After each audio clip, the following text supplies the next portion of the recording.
Κυρίες και κύριοι, καλησπέρα σας. Είμαι η Μαρία Πασχελή, δημοσιογράφος από τη σχολή του κύριου Σταμάτη Μαλέλη, New Media Studies. Σήμερα έχω την τιμή να έχω τον πρώτο μου καλεσμένο, έναν από τους καλύτερους συνθέτες της Ελλάδας και στιχουργούς, τον κύριο Ντούμο, τον Κυριάκο Ντούμο.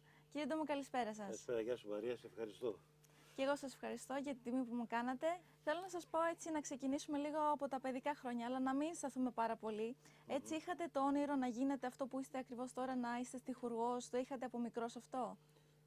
Γενικά, ναι, από στα μαθητικά μου χρόνια και ιδίως στα γυμνασιακά, ηλικιακά, είχα μια έφεση προς το στίχο, στο γράψιμο γενικά και στο θέατρο επίσης. Έχετε σπουδάσει και οικονομικά. Έχω σπουδάσει οικονομικά, ναι, εδώ στο Πανεπιστήμιο της Αθήνας και ήμουν και οικονομολόγος καθηγητής κατά 2-3 χρόνια. Στα σχολεία. Στη μέση εκπαίδευση. Και θέατρο, στο έχετε κάνει. Αθηνών, Ναι. Και σεμινάρια ραδιοφώνου. Και έχω κάνει πολλά σεμινάρια ραδιοφώνου. Έχω ασχοληθεί με το ραδιόφωνο πάρα πολύ. Και σκηνοθέτης έχετε υπάρξει. Και σκηνοθέτη, τα πάντα. Τα πάντα. Πολυτεχνίτης και ερημοσπίτης που λένε. Υπάρχει κάτι που δεν έχετε κάνει και λέτε δεν το έχω κάνει αυτό το πράγμα? Ένα αποθυμένο που έχετε? Δυστυχώς όχι. Όχι. Αυτό είναι καλό. Καλό είναι, αλλά το είπα με την έννοια ότι να περίμενα και κάτι ενδιαφέρον άλλο. Ναι. Έχω κάνει αυτά που ήθελα, πραγματικά. Είμαι γεμάτος. Έχετε γράψει τραγούδια από Μίμη Πλέσα, Γιάννη Πάριο και τώρα πρόσφατα γράφετε για τον Γιώργο Παπαδόπουλο και για την Ασλανίδου. Και για την Μελίνα Ασλανίδου. Για τους πιο νέους. Ναι. Πώς έχει αλλάξει όλο αυτό και προσεγγίζετε τώρα και νέους καλλιτέχνες? Καταρχάς, αν κανένας δεν μπορεί να μυρίσει τη νέα φουρνιά, τη νέα γενιά, δεν πάει καλά. Δεν μπορεί να προχωρήσει τη δουλειά του. Μένει στο παρελθόν δηλαδή. Ναι, μεν έχει ενδιαφέρον το μοντέρνο, αλλά έχει ξεφύγει και λίγο σε έναν βαθμό. Και τα τραγούδια προς την ευκολία δηλαδή, από ορισμένες πλευρές. Η γνώμη σας για τα τραγούδια σήμερα, για τη μουσική? Καταρχάς, η μουσική πάντα υπήρχε και καλή και κακή. Διακρίνω μια έτσι προχειρότητα και μια ευκολία και στο στίχο και στη μουσική τα τελευταία χρόνια. Όσον αφορά τώρα την πολιτική, ασχολείστε πολύ? Είστε μέσα στην πολιτική όσο? Πολύ όχι.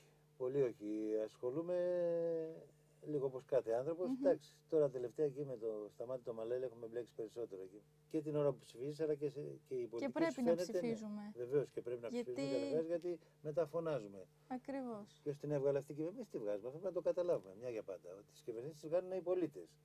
Λοιπόν, από εκεί και πέρα δεν είναι η δημοκρατία, αυτός είναι ο κανόνας της δημοκρατίας. Αυτό. Εσείς, άμα ήσασταν πιο νέος ή είχατε έτσι να δουλέψετε, να φύγετε στο εξωτερικό, θα το σκεφτόσασταν? Με τίποτα. Με τίποτα. Δεν ανεβαίνω σε αεροπλάνο εύκολα. Ωραία. Τώρα πρέπει να πάμε στο Άμστερνταμ με το Σταμάτη και έχω τρελαθεί. Πω. Κοίταξε, τα παιδιά έχουν δίκιο που θέλουν να βγουν έξω τώρα, για να είμαστε να γυρίσουμε εκεί. Τα παιδιά έχουν δίκιο να το σκέπτονται. Εγώ, εντάξει, τώρα δόξα τω Θεώ, έζησα μια ζωή πολλά χρόνια όμορφα. Ακολουθώ να κάνω πράγματα που μου αρέσουν, εξακολουθώ. Και έχω καταφέρει μετά από τόσα να μπορώ να ζήσω, εν πάση περιπτώσει. Η σχέση σας με το Σταμάτη Μαλέλη, είστε πολύ καλοί φίλοι εδώ και πολλά χρόνια. Είμαστε 30 χρόνια, ναι, αδέρφια, φίλοι, κάτι παραπάνω. Και συνεργάζεστε κιόλας. Ναι, μαζί. Ποιο είναι το μυστικό που είστε τόσα χρόνια, όλο αυτό έχει διάρκεια δηλαδή? Εγώ πιστεύω ξεκινάει από το κεφάλι, από το μυαλό γενικά. Δηλαδή, κινούμαστε στα ίδια, σε επίπεδα τέτοια. Ναι, η φιλία δεν είναι έρωτας. Ο φίλος συγχωρεί πράγματα περισσότερα. Ακριβώς. Κατάλαβες, και δεν χωρίζει τόσο εύκολα. Στους 6 μήνες που έχω βάλει. Σίγουρα. 6 μήνες είναι το όριο. Ναι, γύρω εκεί έχω βάλει. Ένα μέσο όρο του έρωτα, έτσι. Της φιλίας γύρω στα 60 χρόνια της καλής φιλίας. Έχετε ακόμα πολλά χρόνια μπροστά σας. Ναι. Έχετε γράψει και σατιρικά κείμενα. Σατιρικά κείμενα έχω γράψει και γράφα και παλιά το Χάρδανη Ζούγκα. Παίζαμε το Μακαρίτη Τον Σάκη. Το Σάκη τον Πουλά, ναι. Με ευκαιρία και τώρα να ευχηθούμε καλό ταξίδι εκεί που θα πάει. Για τη σάτυρα, θα μείνω λίγο σε αυτό το κομμάτι. Για τη σάτυρα του Λάκη Λαζόπουλου, ποια είναι η άποψή σας? Είναι σωστή σάτυρα ή... Ο Σάκης είναι ένας πολύ δυνατός στη σάτυρα άνθρωπος. Εκπληκτικός. Έχω την αίσθηση ότι το έχει παρακάνει λίγο. Και κινείται προς μια κατεύθυνση πολιτική με ένα πάθος που δεν δικαιολογείται σε έναν που κάνει σάτυρα. Σας ευχαριστώ πάρα πολύ. Έτσι θέλω να κλείσουμε, να στείλετε ένα μήνυμα στα νέα παιδιά τώρα που ξεκινούν και έχουν όνειρα, τι να κάνουνε. Είναι το κλασικό, αλλά θα το πω και εγώ. Πρέπει να τα παλέψουμε. Ακριβώς. Εγώ πραγματικά έφυγα από ένα χωριό που δεν ήξερα τι μου γίνεται. Που είναι η Αθήνα, θα δω και να πατήσω.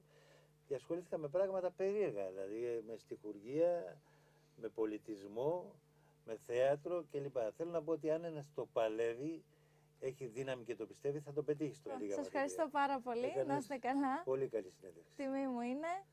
Κυρική μου. Να είσαι καλά. Να είστε καλά, σας ευχαριστώ.